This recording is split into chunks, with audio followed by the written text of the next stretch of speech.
pikiran membuat kamus saku 3 bahasa, yaitu bahasa Sunda, Indonesia, dan bahasa Dharmayojik. Jadi setelah saya amati, ternyata bahasa Sunda dan bahasa Indramayu itu banyak kemiripan. Nah, setelah mengetahui banyak kemiripan seperti ini, lalu saya membuat kamus. Nah, dan alhamdulillahnya tuh eh, setelah saya beberapa kali mencoba dengan kamus ini, lalu siswa mengeksplor kata-kata dan mengetahui artinya, ada beberapa peningkatan mengenai eh, pengetahuan bahasanya. Gitu. Jadi kosakatanya ada beberapa peningkatan. Nah, itu alternatif solusi yang saya berikan. Yang pertama, kamus. Sebenarnya kamus ini solusi yang sangat relevan sekali untuk pembelajaran bahasa Sunda di Indramayu. Karena bagaimana siswa mau tahu bahasa sementara mereka tidak ada apa ya, tidak tahu gitu apa artinya. Nah, ini solusi yang sangat relevan itu ya kamus. Kamus itu sangat-sangat membantu terhadap pembelajaran bahasa Sunda yang ada di Indramayu. Yang itu solusi yang pertama itu kamus. Lalu solusi yang kedua, pembelajaran ideal. Apa sih pembelajaran ideal? Pembelajaran ideal di sini adalah pembelajaran dengan penguatan dasar-dasar bahasanya terlebih dahulu untuk menguatkan materi-materi yang sukar karena pembelajaran yang ada di Indramayu tidak berjenjang. Nah, seperti tadi akar penyebab masalahnya tuh kan seperti yang saya jelaskan, pembelajaran di Indramayu tidak berjenjang. Jadi bagaimana mereka mau mengetahui materi misalkan kawi atau materi drama bahasa Sunda atau materi puisi bahasa Sunda sementara dasarnya tidak tahu. Nah, pembelajaran ideal di sini meskipun sudah tingkatan SMA, tapi saya mengajarkan kepada siswa saya adalah pembelajaran dasar-dasarnya dulu.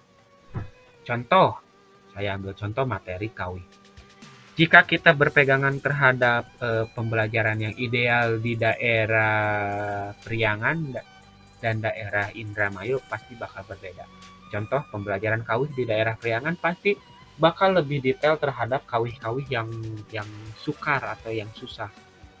Nah, berbeda halnya dengan pembelajaran materi kawih di Indramayu. Saya hanya menjelaskan apa sih itu kawi, apa sih kawi di Sunda itu ada apa aja, lalu mencoba ngawih paling seperti itu. Jadi hanya sebatas dasar-dasarnya saja atau bisa dibilang hanya sebatas permukaannya saja, belum secara mendalam. Nah, pembelajaran ideal di sini saya membagi menjadi tiga hal, empat hal. Yang pertama pembelajaran dimulai dari hal yang paling mendasar.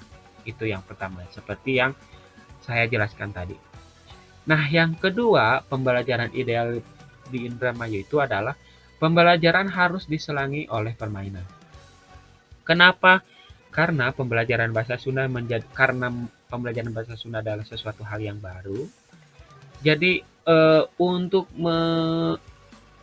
mengurangi rasa bosan siswa, untuk menanggulangi rasa bosan siswa, untuk meningkatkan motivasi siswa, pembelajaran bahasa Sunda harus diselangi oleh permainan.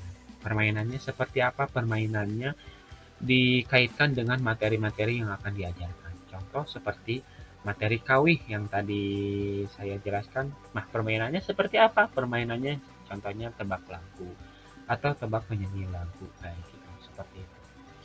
Nah, pembelajaran ideal yang ketiga adalah menggunakan model pembelajaran yang student center. Nah, jelas sekali ini Maya, karena kita di sini fokusnya ingin menambah pengetahuan bahasa siswa, tentunya jangan teacher center. Kalau teacher center nantinya adalah guru yang terlalu aktif. Nah, pembelajaran Sunda di Indramayu harus menggunakan model pembelajaran yang student center. Lebih bagus lagi menggunakan model yang menciptakan sebuah project-project agar siswa itu lebih terdorong, lebih aktif lagi. Nah, pembelajaran ideal yang keempat adalah pembiasaan menggunakan bahasa Sunda baik di dalam pelajaran ataupun di luar pelajaran. Nah, ini sebenarnya belum maksimal diterapkan karena sangat sulit sekali untuk membiasakan siswa menggunakan bahasa baik di pelajaran ataupun di luar pelajaran.